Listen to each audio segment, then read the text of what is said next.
Hi everyone, welcome back. Thank you for joining me today. So, another fluid art creation. I'm just using paint and water, and I think it's safe to say the colour palette that I'm using today, I have never used before. So, I've been doing videos for just over 4 years.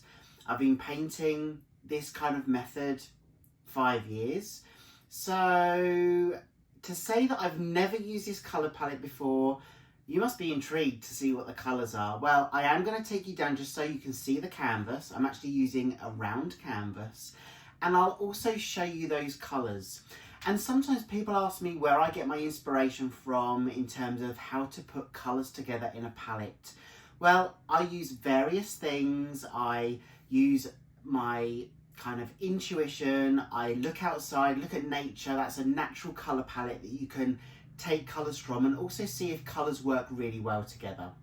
But there's also different ways of doing that. So I also look at what I've got in my stock. So the colours that I've already got, and I place them next to each other just to see if they can correspond with each other or even have a contrast with each other.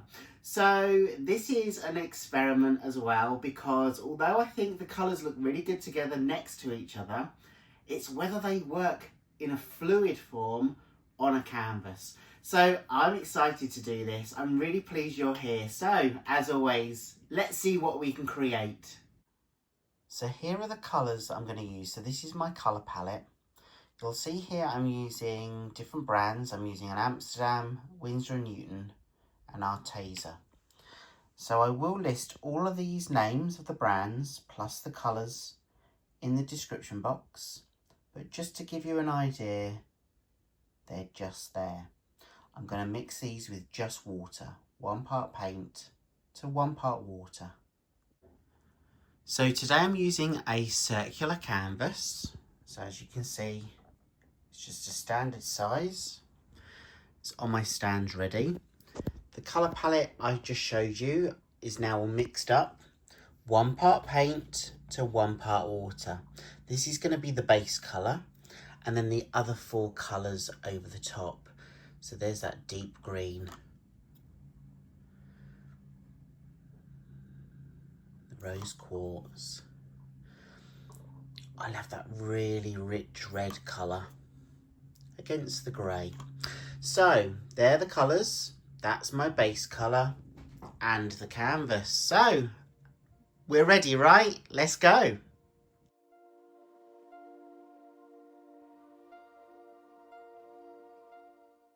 So if you've watched me for a while, you'll know that I always say, especially with Dutch pours or a technique you're using your blow dryer, if you can get your base coat in terms of coverage and consistency right, the rest should just follow. So this is about just placing the paint on the canvas. In fact, I can see a lump of paint there. Even though I've mixed all my paints really well, I just need to scoop that out before I continue. Just take that away. That's it. Put that on the paper. And I'm just going to add a little bit more volume of paint because I know that I'm going to need more to cover the full canvas. And it's just about spreading that paint out across the canvas and getting good, even coverage. So I do that in a couple of ways. I pick the canvas up and I tilt it from side to side, and I spread that paint out as far as I can go to the edge without it dripping down the sides. Because what I'm going to then do is, because I know that I've got a good coverage there, I'm then going to use my blow dryer, and then from the center point to the outer edge, I'm going to blow that excess paint across that full surface area and down the sides. And don't worry, anything that drips onto the table is scooped up and used as a flow extender in other creations. But this is really about concentrating on getting your base coat and your base coverage right. So just take your time, don't rush this part of the process, because it's really great to get that even consistency and coverage.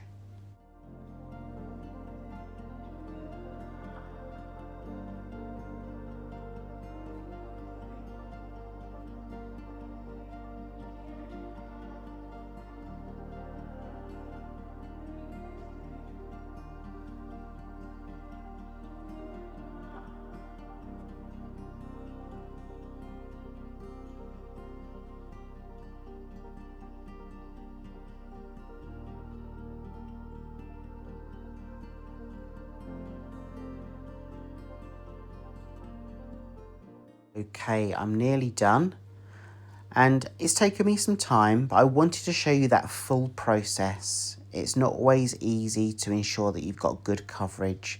And I don't want puddles of paint in areas of this canvas because I want that good coverage because I'm going to add some more volume of paint on top. And it's about ensuring that I've got that balance of enough volume of paint to allow there to be a blowout on the canvas, compared with too much paint in terms of either wastage or your colours just kind of go into one and sink in and becomes a bit of a muddy mess. So it's always great to get that coverage done on the base first. So I'm just going to tidy up my sides. There's a few gaps. And then what I'm going to do is I'm going to concentrate on the middle part. And I'm going to place each colour one by one in the middle. I'm going to do, let's say, 3 separate puddles in the middle of this canvas. And then I'm going to add a little bit more of the base colour around those puddles just to ensure there's enough flow of paint on there. Because this is really about ensuring that there's enough paint to allow the movement, to allow that flow of paint when you're using your blow dryer. But I'll leave you now just so you can see how I puddle the paints in the middle, add a little bit more base coat before we blow out the creation.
So the paint's down. I'm just using my torch to pop any air bubbles, just to minimise any bubbles once they've been blown. And I will use that again later on once I've blown the creation out.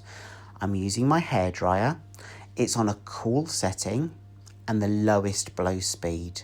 And now it's about blowing that paint across the canvas. And as I do it, thinking about the composition. And when I say that, it's about the amount of area I want the pattern to take up, so the colours that we've puddled, against the negative space, so that colour that's already on the canvas. So as I'm blowing out, I'm just stepping back sometimes, looking at the pattern, how it's evolving as I'm blowing the paint, and seeing where I want to tweak it, and also looking at that volume of paint that's on there.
Okay, so let me show you the close-up of the wet version, and I really love this colour palette. I was a little bit reserved. I haven't used this colour palette before, but I really do love how all those colours work together, and I love that deep green. And then that rose quartz that's just poking through where that red is. So I'm going to leave this to dry. There's also some cells there. And remember, cells don't always get created because of a cell activator. It's about learning about the densities of the paint. And if you mix those densities of the paints with other densities, that's how you create cells. So very often, if you're using a metallic, for example, it has a completely different density to some of the other colours of a palette. So when you're mixing a metallic in, it's quite easy then to create cells in a paint and water formula. But it's taken me a long time to learn that, and I'm still learning and evolving as I go. So I'm going to let this dry, and I'm going to take you in for a close-up of the dry version. And here we go. Here's the dry version. Hasn't really changed colour much. The green's got a little bit darker as it's dried, but it's great. It gives that great contrast. I've had a lot of fun with this colour palette, and in terms of circular palettes that I've done, the circular canvases, it's probably going to be one of my favourites. I say that a lot, don't I, guys? But, you know, I think it's totally different for me. It's not a safe palette that I would go to, like a blue palette or a green palette. You know, there's no white base or black base here. It's completely different to what I'd normally do.